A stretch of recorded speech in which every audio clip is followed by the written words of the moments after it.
माझं खेमराज शामरावजी मसे असं माझं पूर्ण नाव.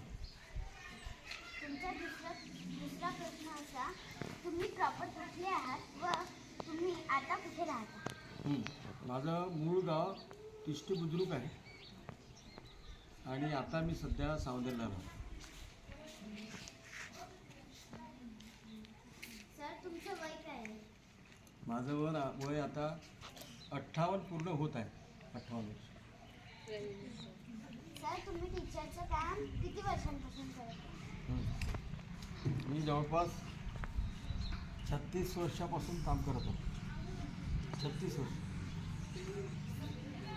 सर तुम्ही कोणता विषय शिकवता व तुम्ही कोणत्या वर्गाला शिकवता? हां, मी 5व्या वर्गाचे सगळेच विषय शिकवतो. सर तुमचा आवडता विद्यार्थी किंवा विद्यार्थिनी कोण आहे? माझा आवडता विद्यार्थी तुम्हाला सगळ्यांना माहीत आहे. कोण आहे सांगा? हां नाही, माझा आवडता विद्यार्थी चेतन. म्हटलं होतं सर आधी यांनी. चेतन आहे, चेतन अंबरते.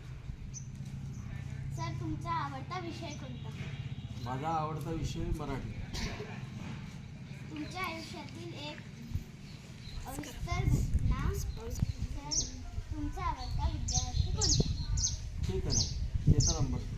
का बरं तुमचा आवडता विद्यार्थी चेतन कोणता?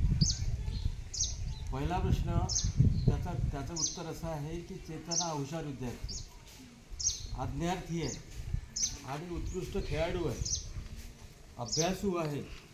त्या विद्यार्थ्यापासून तुम्हीही विद्यार्थी बरेच काही चांगले गुण शिकू शकता.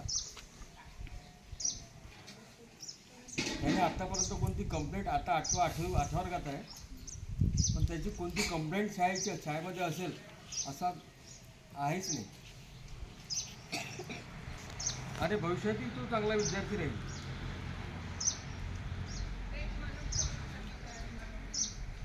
तर तुमच्या आयुष्यातील एक अविस्मरणीय घटना सांगाल? अविस्मरणीय प्रसंग माझ्या जीवनातला,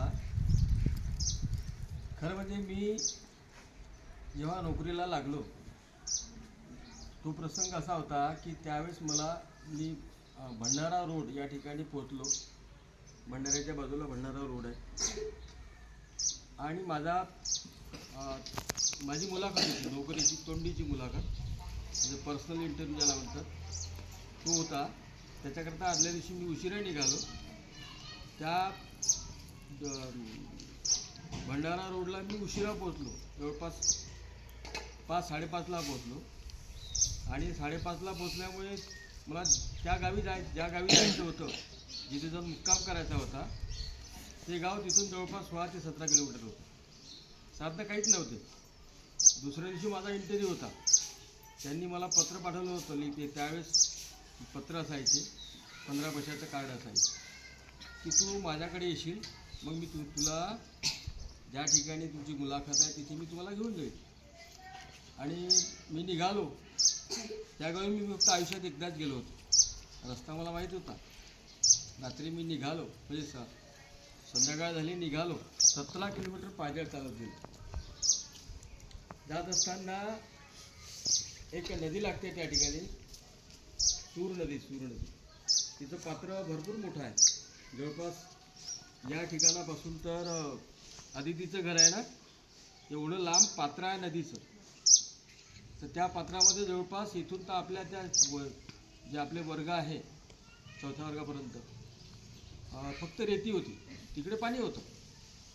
पाणी वाढत गेलं आणि माझ्याजवळ त्यावेळेस माझे ते डॉक्युमेंट होते पिशवीमध्ये.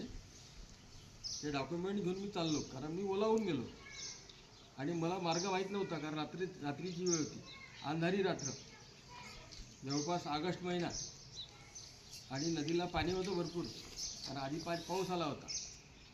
आणि त्याच नदीला उजव्या बाजूला पुलाचं काम चालू होतं. पाणी वाढत गेलं. मला काठसुद्धा माहीत नव्हता किती लांब आहे, कारण अंधारात दिसत नव्हतं. माझे इतकं पाणी झालं, पण मी माझे कागद होते ते पिशवीमध्ये असं उंच धरून, मला माहीत होतं मी ओला झालो तरी चालेल, माझे कागद वाचले पाहिजे, आहे का नाही. इतकं पाणी झाल्यानंतर मी चालत चालत गेलो, पाणी वाढत गेलं. काठावर कोणीतरी सायकल धुत होता. माझा त्या चालण्याचा आवाज त्याला कुठेतरी आला, पाण्याचा होतो ना आवाज. तो म्हणजे कोण आहे, मला समजलं तिकडे कोणते आहे. त्याला म्हटलं कोण आहे तू तिकडे. तो म्हणते मी आहो. तो म्हणते तुम्ही उजवीकडे जाऊ नका, डावीकडे या वरवर, म्हणजे पाणी कमी होईल. आणि तसा वरवर होत गेलो, पाणी कमी कमी होत गेलं. मी काठावर गेलो तर काठावरती घसरण होती, चढही मुश्किल होतं. जीवनामध्ये काही काही गोष्टी आपण शिकलो पाहिजे. त्याही घसरपट्टीवरून मी चढलो. कसा चढलो असेल, कारण ते स्किल माझ्याच होतं. झाडावर चढणे, कोण वर्ग भिंतीवर चढणे, ह्या जो प्रकार आम्ही शिकलो, स्वतःहून केले. त्याच्यामुळे त्या घसरपट्टीवरून मी बरोबर पाय रोवून चप्पल फेकून दिली अशी वरती. ते शोधा लागली. नंतर ते सापडलेली होती, ते पाहा लागली. आणि वर चढलो. त्या व्यक्तीने मला सायकलीने, ते कोठेरामची दम आहे म्हणजे आमचे जिजाजी, माझ्या मित्राचे जिजाजी, त्यांच्या घरी मला त्यांनी पोचून दिलं. त्या सायकलने पोचून दिलं बरं त्या माणसाने. आणि त्यांनी सांगितलं गावाच्या काठावर गेलो. ते म्हणते आता हे तुमचं गाव आहे खमारी, तुम्ही इथं आता त्यांच्या घरी जा. मी त्यावेळेस पूर्ण बधीर झालो होतो, कारण मी आलो कसा, पोचलो कसा हे मलाच कळत नव्हतं. मी तसाच ओला घरी गेलो.